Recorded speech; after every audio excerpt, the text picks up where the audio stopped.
Complete chaos. On one side, white nationalists sporting symbols of the racist extreme right. On the other side, crowds of people trying to break them up. They fought with their fists, with sticks, with bottles, with pepper spray. And even though no shots were fired, a lot of people were openly carrying guns. And then a short time ago, a horrifying scene. We warn you, this video is very graphic.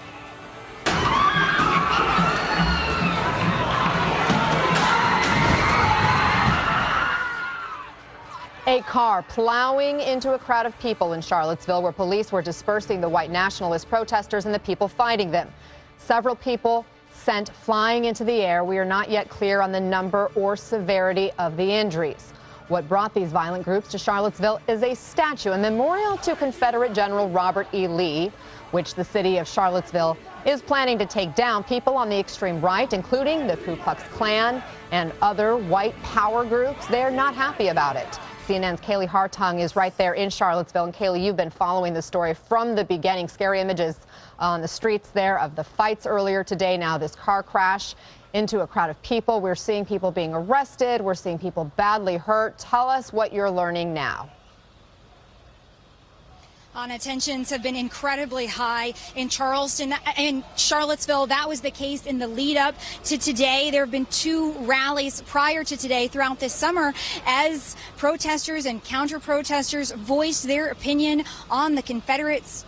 General Robert E. Lee statue in the middle of Emancipation Park here in downtown Charlottesville. We saw very stark images last night of a torchlit rally by national supremacists through the University of Virginia's campus. That violence culminated today before the Unite the Right rally that was organized actually even began, as law enforcement told everyone to leave the area. It was an unlawful assembly. We saw people using flags, the poles of them as weapons, water bottles flying through the air, some with cement in them, smoke bombs going off, protesters pepper spraying other protesters. No real show of force from law enforcement, though. But if you could see the visual I see right now in front of me on the downtown mall in Charlottesville, Virginia, we have the National Guard, state and local police here in their riot gear trying to bring peace through a day that has seen so much violence.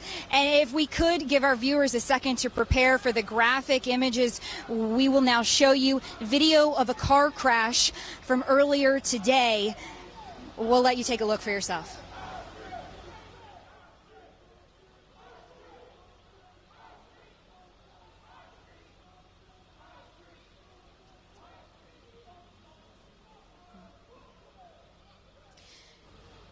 Now, from the looks of this video, very clear that Dodge was intentional in its actions as it then sped away from the scene of the collision with 2 other cars. That Dodge then went through town. A police pursuit followed. We are unclear on the fate of that driver. We have not been able to confirm with police if they've apprehended the vehicle or the driver of that vehicle. We do know there are injuries. As you could see from the video, you would expect that. I spoke to one eyewitness who saw CPR being performed on a woman. Very graphic images today, Anna, of violence in this otherwise quiet college town of Charlottesville, Virginia. I've heard verbal altercations between locals here shouting at whether it be protesters or counter-protesters to go back home, to leave this town be. But right now, tensions remain high. Absolutely. It's so disturbing to see all of that video. Kaylee Hartung reporting on the ground. Stay safe and keep us posted. Of course, there have been a lot of responses from across the country related to the violence we're witnessing before our eyes here in Charlottesville, Virginia. President Trump has lent his voice to this incident today. He tweeted not long ago, "We all must be united and condemn all that hate stands for. There is no place for this kind of violence in America. Let's come together as one." And again, we're expecting him to make some remarks at this event on Veterans Affairs and some legislation and a bill he's planning to sign here any moment. Let's bring in our panel while we wait for the president's remarks. CNN law enforcement analyst Cedric Alexander is with us. CNN senior media correspondent Brian Stelter is here, and CNN contributor and former president and CEO of the NAACP, Cornell Brooks. Cornell, start with you. I just read the president's words urging unity. Your reaction?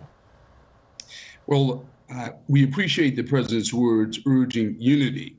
but we need a unity of will in our opposition to white nationalism and white supremacy. The words thus far do not explicitly address the hate in our midst that has been exacerbated and intensified by this president's actions and inactions, beginning on the campaign trail many months ago. When we have a president who can engage in nuclear trash talk with respect to Pyongyang, but cannot explicitly condemn the mushroom cloud of white nationalism hanging over Charlottesville, it is a shame. It is abominable. It is reprehensible.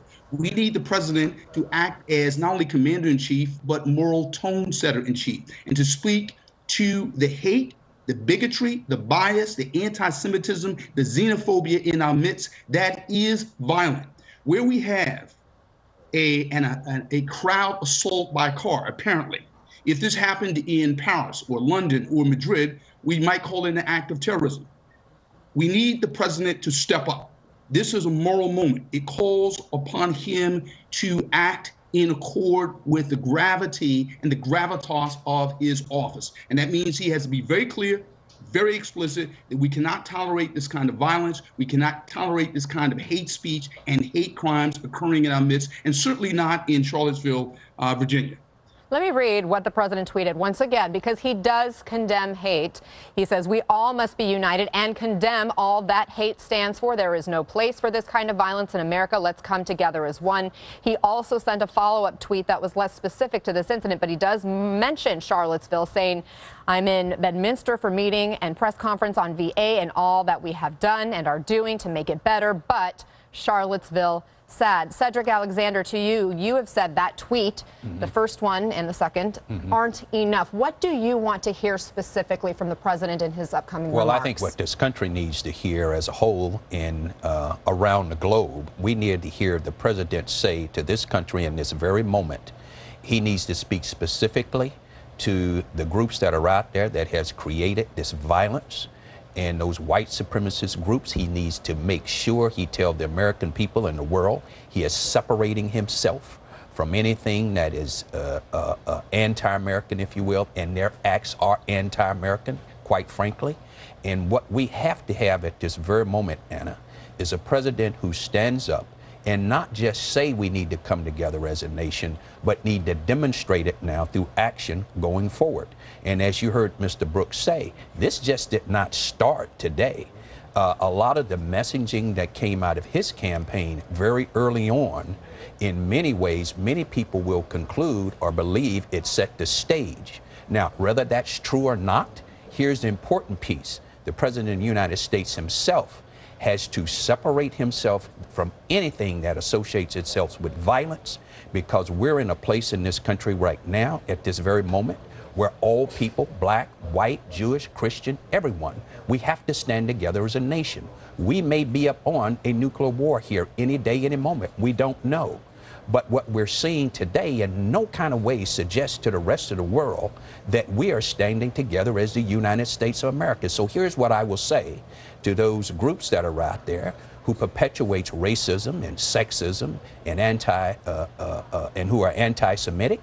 There is no place in our nation for this. This nation is going to move forward, and we have to move forward together. But everyone wants a piece of the American pie. And we all have a responsibility to each other as Americans to be respectful of each other, to hear each other's differences, and to find resolve. And that is not going to be done through violence, because our children are watching. Absolutely. And not only are our children watching, but the world is watching us today. And this is very shameful. I'm embarrassed by it. But hopefully, the President of the United States here momentarily will speak very specifically to these groups that are perpetuating this violence, which started last night and before, and put an end to it and separate himself from David Duke and anyone associated with this type of Brian, violence. do you anticipate what the president says having an impact on these white nationalist I think people? That's the most important point. Exactly what you're describing. This is not over in Charlottesville. This is ongoing. The protests are ongoing at the moment. The white nationalists are off on their side, and others are off on their. There's not clashes that we're showing live right now, but this is ongoing. It's going to get dark tonight. Folks are going to drink. They're going to go out, and they're probably going to continue this kind of chaotic behavior. The president has an opportunity here to be a calming influence, right. And I'm sure the Virginia governor and the Charlottesville mayor would greatly appreciate the president showing that kind of leadership in this moment, as you do still have hundreds of folks that came into town to protest, and then hundreds of counter-protesters who have come to Charlottesville as well. This stage was set a while ago. We kind of knew this was coming today. There was a hope that there wouldn't be violence the way there has been. I think that for a lot of Americans who watch the video of that attack with the vehicle, it's a vehicular attack. Which, by the way, these are some live images right now from the scene. This is the aftermath. Yeah, these are the other cars that were there that got rammed when this car came in a very fast rate of speed down this pedestrian area. A lot of Americans are going to watch that video of those protesters having their bodies curled into the air, and they're going to say that looks like domestic terrorism. Whether we call it that, whether the president calls it that, a lot of Americans are going to watch that video and they're going to be reminded of Nice, where there was a terrorist attack with a car last year. They're going to be reminded of London, where a car was used on London Bridge in order to mow down people there. Let me get your, That's what they're going to think of, whether it's called that or not. Cedric, because of your law enforcement experience, what would you call this? Well, that was a very deliberate act from what we're seeing in this video. We saw a car, late model sedan, plow into a crowd of people and left the scene. There's video footage of that person backing away, leaving the scene. That is purpose. That was done on purpose. I don't think we know yet who the victims are. We don't know who the victims are. I think we can confidently say that these were counter-protesters who were hit by the vehicle. The reason I say that is we see the slogans on their posters, we see the signs they were carrying. This was an anti-white nationalist march. Some of these were Democratic Socialists of America members, other liberal groups that were leftist groups that were protesting. They were walking through the downtown mall area, which is a pedestrian plaza, when this car came speeding up. Now, we don't know who was in the car. We don't know what the motive was. There's always an outside chance, right, that this could be someone that had a problem, a heart condition, and suddenly they lost control of their car. Well, that's not what the protesters think happened. Yeah, that's not going to be the case. This was very deliberate. But let me say this, is that this must stop. It must come to an end right now at this very moment in Charlottesville, as anybody out there is listening. Because what we are seeing taking place at this very moment is not in the best interest of this nation. And the greatest majority of people in this nation at this very moment are looking for leadership. We're in dire need of someone stepping out, and hopefully the President of the United States in his office will step out and say, this must stop. We won't tolerate it. I denounce it. And this needs to end. And the type of violence that's being imposed upon people have to stop at this very moment. What is extra disturbing? Brian, just a second. Hold your thought for a moment. Sure. What is extra disturbing, though, when you look at the images, when you hear from some of the people who were part of this protest today, again, clashing groups, but Cornell, we know David Duke was at this protest, and he felt emboldened to say this. Let's listen. This represents a turning point for the people of this country. We are determined to take our country back. We're going to fulfill the promises of Donald Trump. That's what we believed in. That's why we voted for Donald Trump, because he said he's going to take our country back. What's your reaction to him saying this is part of taking the country back? David Duke is simply expressing the sad, disturbing, distressing thoughts and racial impulses of many people. So when the president spent time as a candidate talking about making America great, when he spent time as a candidate sanctioning by acts of omission and commission the racial animus and hatred and xenophobia in the country, he stirred the pot. And David Duke... let's remember, though, the president did disavow David Duke specifically. Yes, he did so seemingly begrudgingly and with a great deal of delay. But let's note the moment. David Duke said that this will be a turning point.